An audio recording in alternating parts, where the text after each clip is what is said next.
Hello everyone and welcome to part 7, subflooring in my van conversion. My name is Sarah Daly and I'm working on a 2003 Ford Transit van conversion here in the west of Ireland. Now it is a miracle that I have a video because not just one part but two parts disappeared.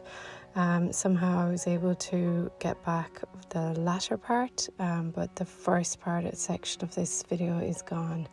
Anyway, here's a little bit of me where I am cutting out the wood battens. I stuck them into place using no nail glue rather, and the insulation, which is made from foam, had an adhesive to the back of it. I stuck that into place and then I used vapour barrier on top with aluminium foil tape to stick it all into place. You must have this to prevent any kind of moulding. Anyway, so I had that all done, put that down. Then I went ahead with 9mm plywood. I cut out using the old template that I'd drawn onto the wood plywood, and then I placed it into the van. It all fit really well. Then I screwed it into place and it was done. Now my main objective with my subfloor was to conserve height. I want to be able to still stand in the van, and that's why I went for the foam insulation with the adhesive on the back. Anyway, let's get into it, guys. All the links will be down below. Howdy folks. Well, I'm here today re-recording because the videos that I did record on the day that I was working on the insulation for my van, they're gone. So that is the actual risk of filming everything on your phone. So my phone had too much, the data and the storage was full, and it just completely, the phone just freaked out and nothing was working. So I had to let go of the footage, the most recent footage. And it was like 2 hours of filming, which included putting down the battens. Now some of that is on iCloud, so you'll see some of that. But all of the footage of me cutting out and putting in this insulation, which is K-Flex insulation, that's gone. That's like gone into the ether of lost footage world. Anyway, life goes on, and as my sister said, because sure Sarah, tis grand, she'll just tell them what was in the film and they'll be grand. So basically I cut out this stuff, which I'll show you. Comes in a big roll. It's got adhesive on one side and it's got the insulation. It's thick and squidgy. And the reason why I was going for this and not Kingspan was because it's more flexible and it's not as thick as what I would have to go with Kingspan. Obviously the compromise in that is that I don't have the firmness under the subflooring that Kingspan would give. But I'm okay with that because I was desperately trying to save some headspace because I'm not in a high top Ford Transit. So I will have to do some bending down. I won't have to bend like over, but I'll have to like gently, I'll have to bend those knees. Yeah, that's fine. Sure, aren't I lucky to have the option of doing that? So anyway, that's what I did. I cut out those pieces to size, put them into place, stuck them on, and then as you can see there, I've been working on putting the water vapour down. So guys, yeah, that's what I did that is lost in the footage ether. Bye.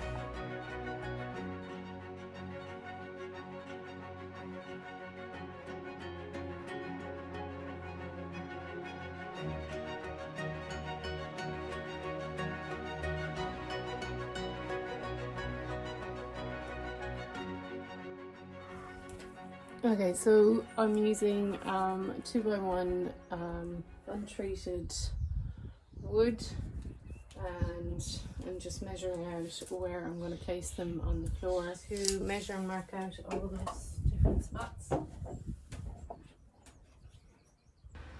So I continued to cut out, and then after I had measured out each of the pieces of battens going lengthways, I also cut out and put into place the battens that went widthways. So you had like multiple little squares basically on the floor, and inside each of the squares I stuck down the insulation. I used no nail glue to glue the battens, the wooden battens, to the metal floor, and the insulation, as I'll explain further, has adhesive. So yeah.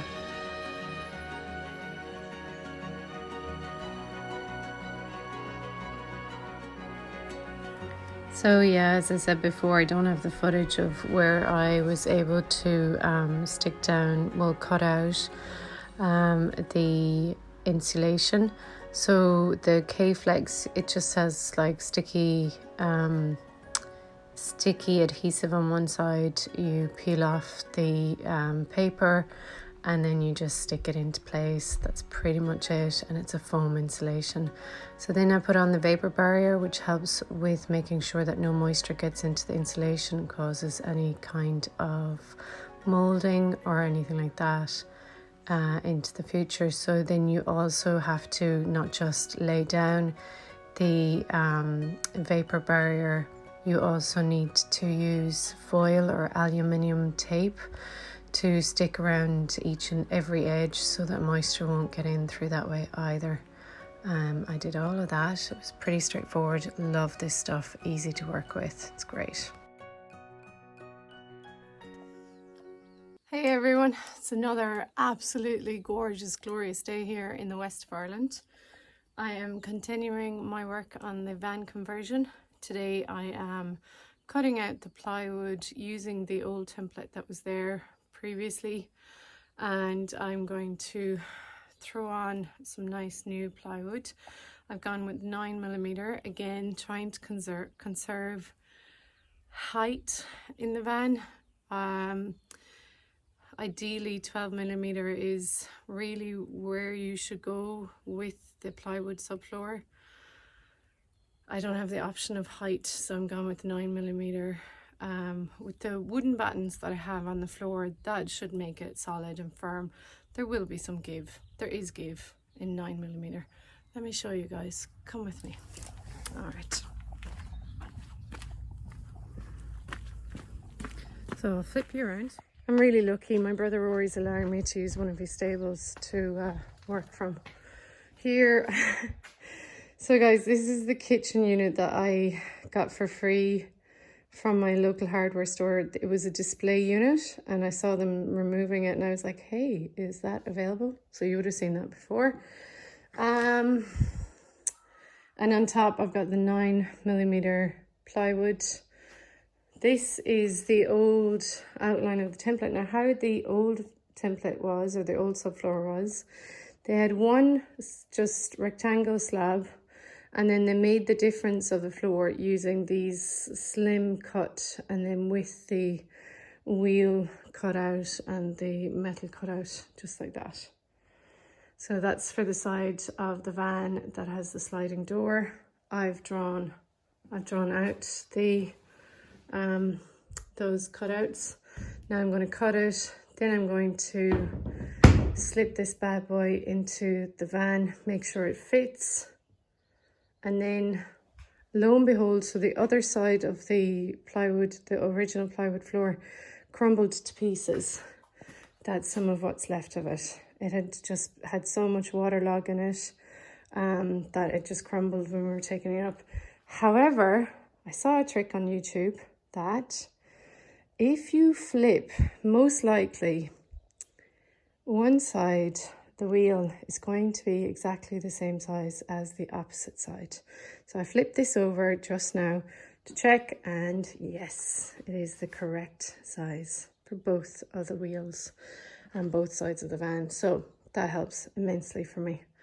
When I'm done with this piece, I'm going to see what's left, measure, then I'm going to put in the remaining piece of plywood, cut out the opposite sides shape, boom, boom, boom. Potentially, most likely, I will then have a subfloor. All right, let's get going here, guys. My friend Sophie lent me her electric saw. I'm gonna go do some sawing stuff. Haven't done that before. So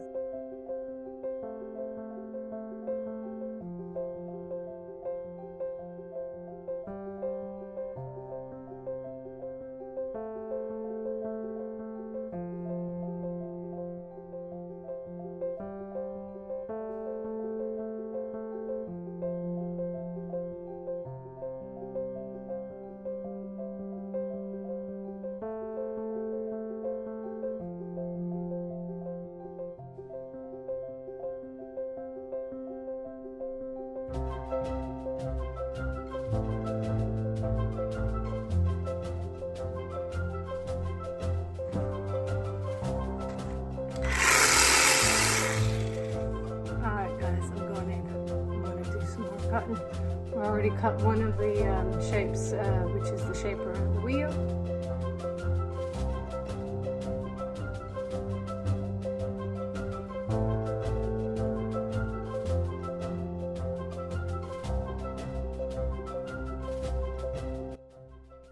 So I'm just going to show you guys when you have an electric saw, it's not a jigsaw, it doesn't do curves or edges. Well, it does some, but not like when it's a straight. Well, I'm just going to show you. So those of you who know about this, obviously just skip this, but those of you who've never used an electric saw, basically if you've got your blade and you try and twist it, it will just twist and just the metal will just break off or snap in half straight. So the blade will sit flush against the line that you are trying to, the straight line you're trying to cut. Okay, so I went up, then I went diagonal, then I went up again, and I created this gap. All right. And like I said, if there are better techniques than this, I'm sure there are, but I'm trying to make sure that I don't snap off the blade.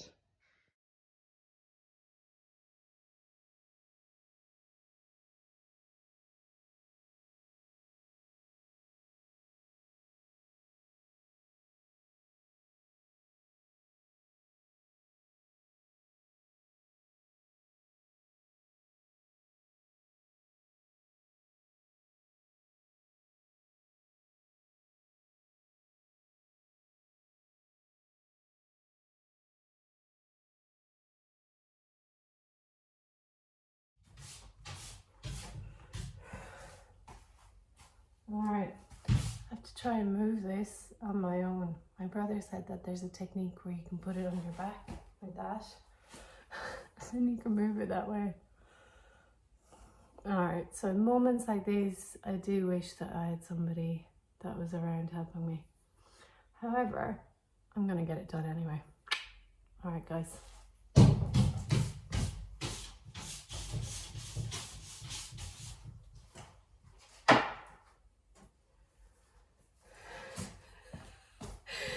Oh my goodness. Oh my. Let's see. You know what? I think I'm just going to carry it. I can't get it straight out through the door anyway, that way. So I'm going to see what happens if I do it this way. That's not bad.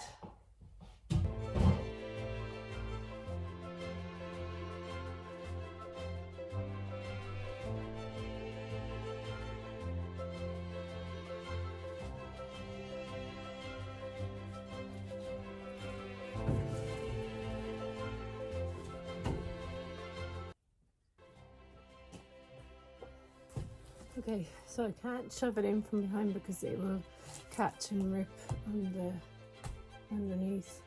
I actually need to go and get some foil tape to fix that now.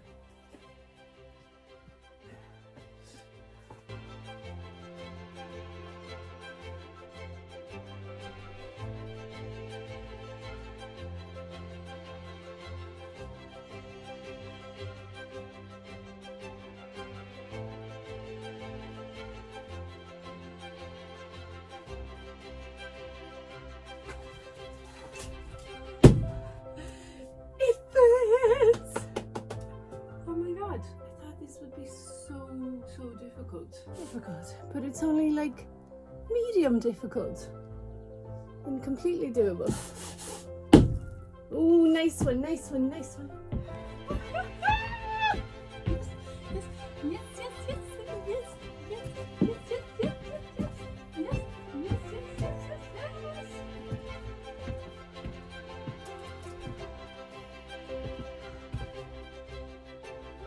yes. So I'll just have to do like gentle knee bending. I'll just imagine that I'm doing some qigong.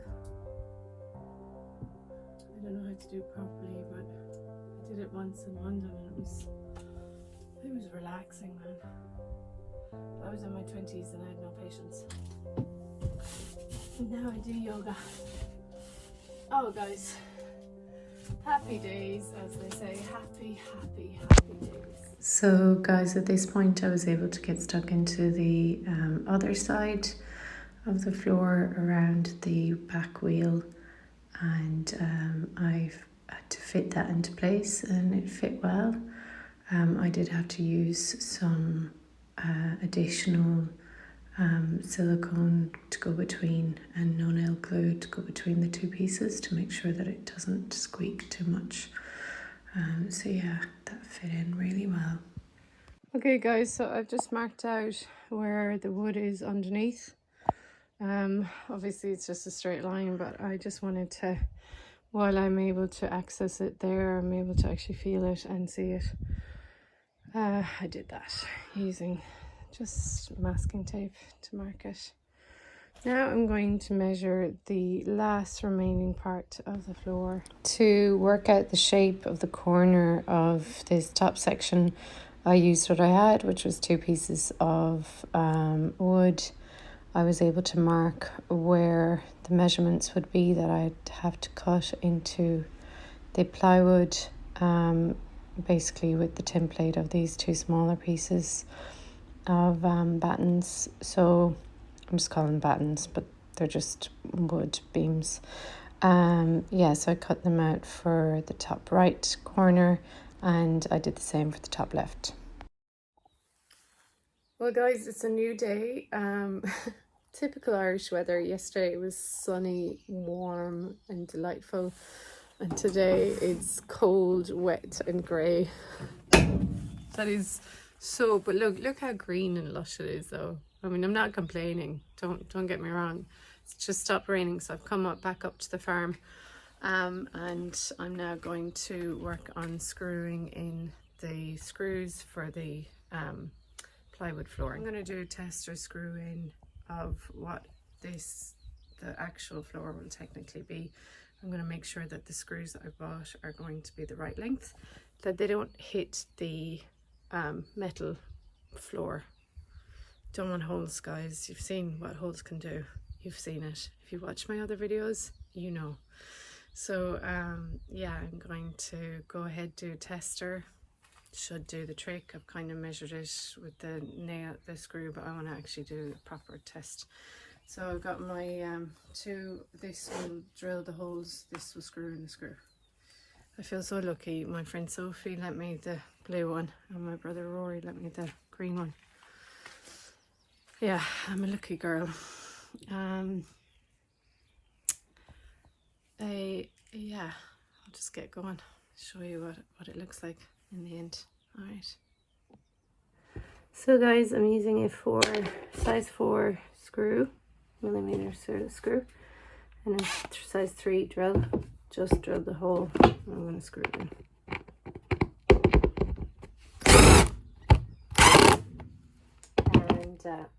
And before I did the whole thing, I actually did a tester. I picked 2 screws, 2 different sizes. That was too small. This one, the size 4, is the correct size, has the best grip. As you can see the difference, that screw barely squished it down. This one is like firm and solid. So I'm going to keep going with the drilling and then screwing.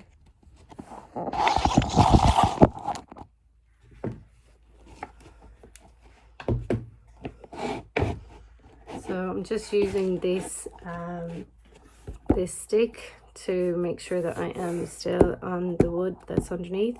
It's a straight line. I got marked above just there, and I've got it marked below, and this line is showing me what's straight between those 2 points. You can also just see where you've been drilling the nails previously that are going in. That can be your indicator, but this is obviously a little bit more it's more, what's the word, accurate. Yeah, I'm not braining well today.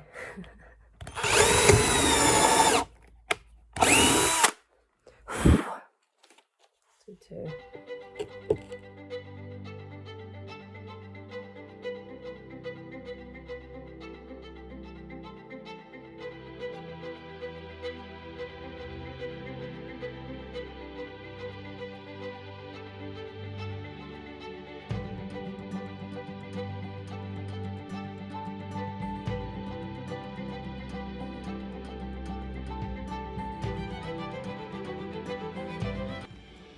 Okay guys, I'm going to leave it there for part 7 of the subfloor. I actually did achieve my objective of being able to conserve height in the van. I'm still able to stand upright and keep my knees straight at the moment. So next week in part 8, I'm going to be doing and sharing with you guys a mixture of different jobs in the van. I'll be looking at more insulation in the walls and the doors and the ceiling, along with also looking at the battens and support beams, and then I'm also going to share with you the vapour barrier. So yeah. Alright guys, remember to hit the old subscribe button if you haven't already, and to hit the like button. Also share. Yeah, if you like it and you want your friends or your family to see the work that I'm doing, if it's inspirational, go ahead and share it. Alright, see you next week guys. Bye for now.